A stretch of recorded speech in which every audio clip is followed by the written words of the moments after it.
పరుస్తూ ఉంటున్నారు. అదేమిటి అంటే పిల్లరా, భూమి మీద మనుషులు ఏమండి ఎవరి దృష్టికి తగ్గించుకుని ఉండాలట?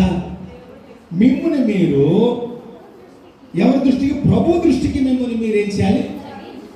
ఇప్పుడు చూడండి, చాలా మంది ఏమండి పిల్లలు తల్లిదండ్రుల దగ్గర ఎలా ఉంటారంటే ఏమి తప్పు చేయనట్టుగా పిల్లలకి తల్లిదండ్రులని మోసం చేసేస్తా ఉంటారు.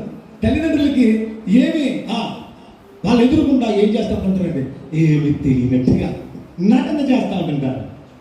నీ తల్లిదండ్రులకు ఒకవేళ నీ తప్పు తెలియకపోవచ్చు, నువ్వు చేస్తున్న మోసం తెలియకపోవచ్చు, కానీ దేవుని దృష్టిలో అందరి యొక్క ఆలోచన ఎరిగినటువంటి దేవుడు కనుక మనుషుల దృష్టికి కాదు, కానీ మనలను మనం ఏం చేయాలండి? దేవుని దృష్టికి ఏం చేయాలన్నా తగ్గించుకోవాలి. కొంతమంది అండి ఏమంటే దేవుణ్ణి నమ్మినటువంటి పిల్లల్లో ఎక్కడ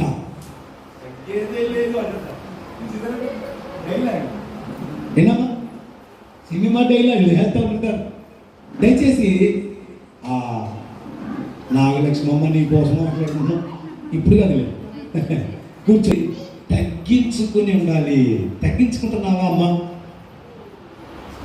నీ సహోదరులు ఏదైనా చిన్న మాట అంటే ఎప్పుడైనా ఊరుకున్నావా? లేదు. ఒక్క మాట అంటే తగ్గించుకుంటున్నావా? తగ్గించుకునేటువంటి మనసుగా నువ్వు తగ్గించుకుంటే దేవుడు ఏం చేస్తాడంటే నిన్ను హెచ్చిస్తాడు. కుటుంబంలో భార్య ఏదైనా మాట అంటే భర్త అసలు పడ్డు, భర్త ఏదైనా మాట అంటే భార్య అసలు తగ్గించుకోలేయా. నువ్వు ఒకడైనా పొలంలోకి వెళ్ళి పని చేసుకొస్తున్నావు, మరి ఇంట్లో ఎంత పని చేస్తున్నా నేనని రివర్స్ అయిపోతారు కొంతమంది ఆడపిల్లలు. తగ్గించుకుంటే దేవుడు నిన్ను హెచ్చిస్తాడట. ఈ ఉదయకాల సమయంలో పిల్లరా, మనం హెచ్చించబడాలి అంటే ఖచ్చితంగా దేవుని దృష్టిలో ఎలా ఉండాలి? మనం తగ్గించుకోవాలి. మనుషులు చూస్తున్నట్టుగా, మనుషులు ఎదుట తగ్గించుకున్నట్టుగా కూడా ఏమండి. నేను వందనాలు చెప్పేటప్పుడు కూడా చాలా వినయంగా చెప్తారు చాలామంది కదమ్మా, చెప్తారు లేదు ఏమరా?